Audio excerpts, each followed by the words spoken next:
นี่ใต้ไปซะไปวันหน้าน่ะไปฝนดิไปซะไปบ่บ้านหน้านี่มันเอาโทรศัพท์ถ่ายเนาะกล้องโกโปรมันเมมโมรี่บ่ได้นอกสายตัวนี้บ่ทำผสมแจ้งบ่รูปบ่เอาติ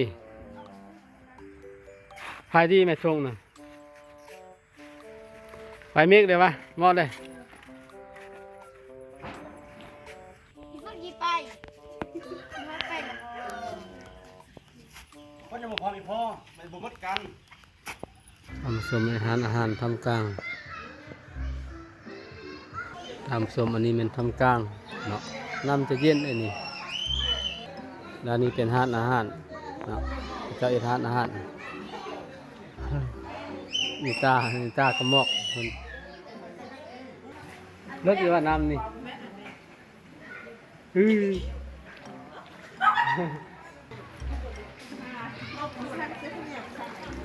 อาบแบบธรรมชาติเนาะนี่เนาะอาบแบบธรรมชาติอันนี้ทำกลางน้ำส้มนี่ทำกลางเมืองง่อยอยู่บ้านเลยเจ้าอยู่บ้านเลยอยู่เมืองง่อยนี้ง่อยก็เนี่ยองเฮียนละตีเอาพวกละเฮียนห้องเลยหมอซี่ตัวตีหมอซี่ซื้อเลยหมอซี่ซื้อเลยตามุนตามุนตามสมนี่ตามุนนักเฮียนบ้านเมืองง่อยก็ห้องเฮียนซื้อห้องเฮียนเลยวันนี้ออกละตีเจ้าจะเข้าเฮียนเร็วมอเลยมาหาซื้อเลยซื้อนกซื้อนกตามุนหมอซี่เสื้อน่ะเนาะโอเคเข้าใจเด้อหมอกตาไปกลับบ่อันนี้ตาเห็นอะไรเลยเห็นอยู่ก็เลยนะเห็นเลยทองมาเอาไปเลยนะเอาไปค่ายเฮ้ยค่ายกิโลนึงเจ้าพันทองอยู่บ้านนี้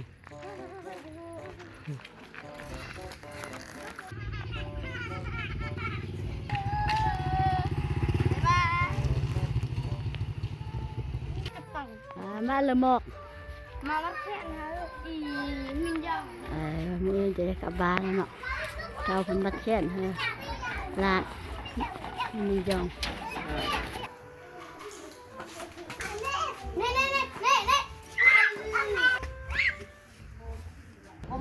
ไปดีป้าได้ไหมบ่เมาเป็นเลย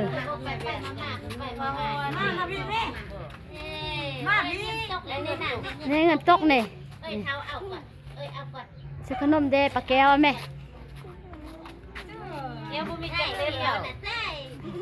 แล้วน้ำลาบุมีเกียวไปดีป้าไหมไปดีเป็นยังนั่นน่ะซื้อขนมมาแล้วได้มาเท่าไหร่นั่นน่ะ10,000ที่นี่4,000น่ะใส่ได้นี่มาหน้า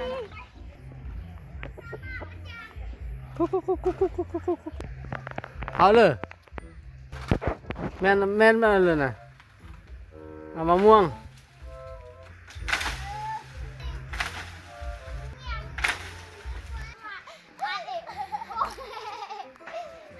กูจำไม่เท่าเลยเนี่ยซื้อเลยเนี่ย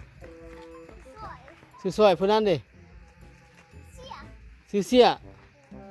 เสียซอยนะไอ้น้องเดียวลูกเผอน้อยบุญบ่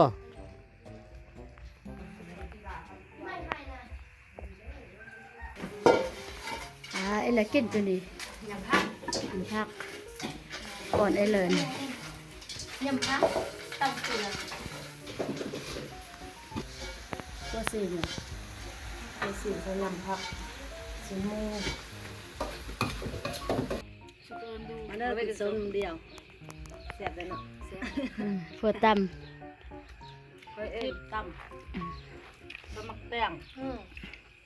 เห็ดฟังมะเขือใส่ทานเลย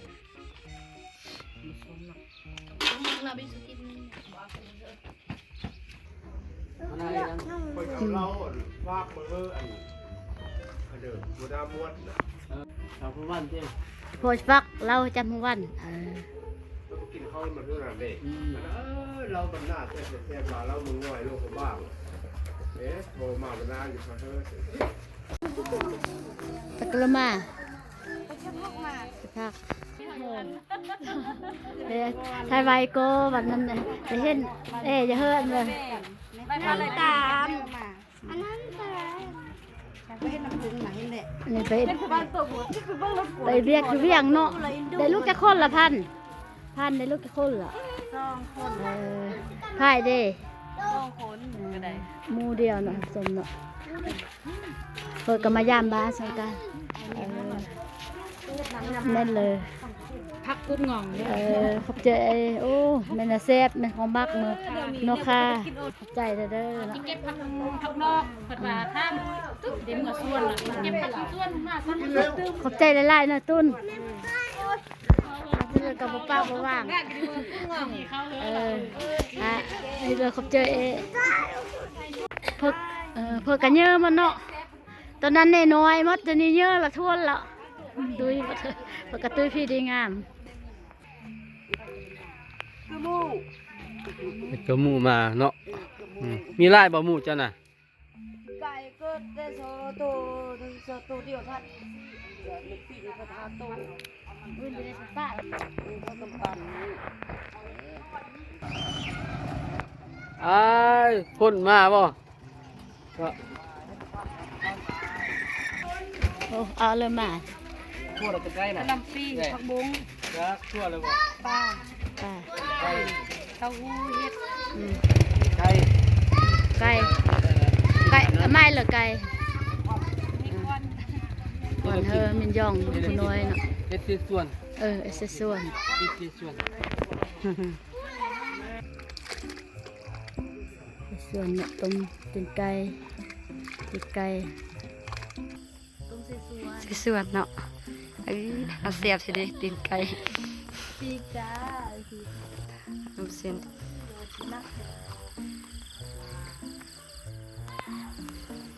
น่าแซ่บแท้ใส่ส่วนนะสีทง เอาคือขมละดูสิโคน น่าแซ่บเนาะใส่ส่วนนะ ไว้ประมาณ15 นาที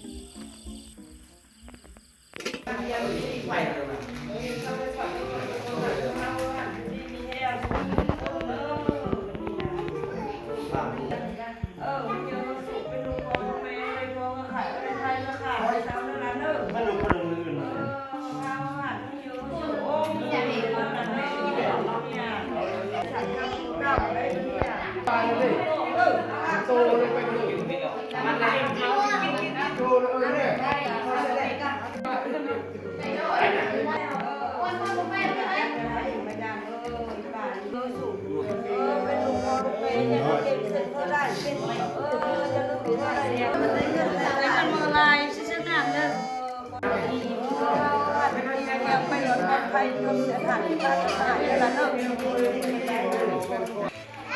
นึงอันน่ะลูกอีอ่อนมื้อเนาะเอาลูกยิงลูกชายน่ะย้อนมาจะเอาอันผู้ชายจะเอาผู้หญิงดูน่ะอย่างลูกบ่าวเพชรเนาะ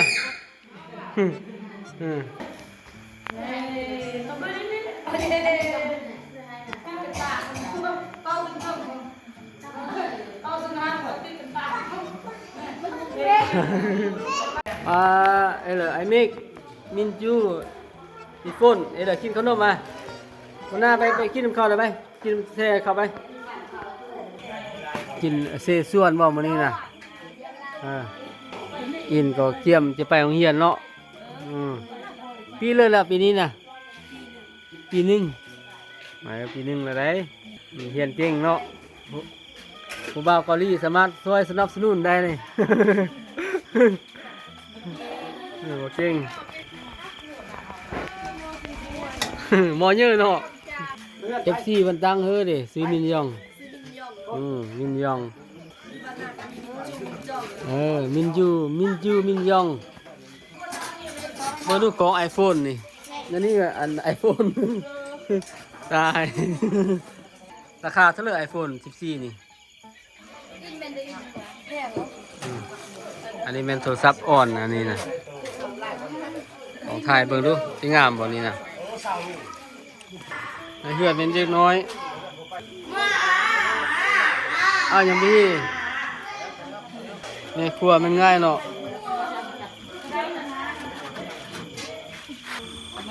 แม่ตีนขโมยเลยอ่อนนี่อ่อนมันผิดแม่มันรักติดใจแม่ รักติดใกล้อ่ะเอาเอิ้นผู้บ่าวเอาเด้ซอกมาน่ะยังบ่มีเนาะมาเด้อกินเจส่วน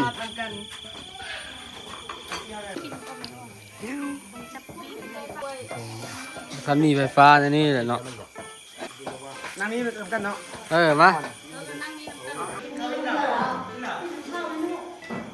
มาเจ้ามากินสินะ เขาก็เริ่มมันนี่น่ะ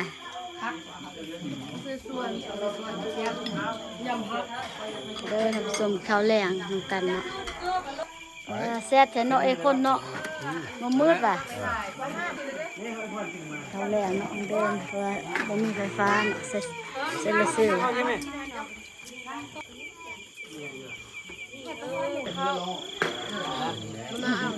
แซ่บบ่หลวงพ่อ โนดิเซฟสุด โดนๆจะได้กินเนาะ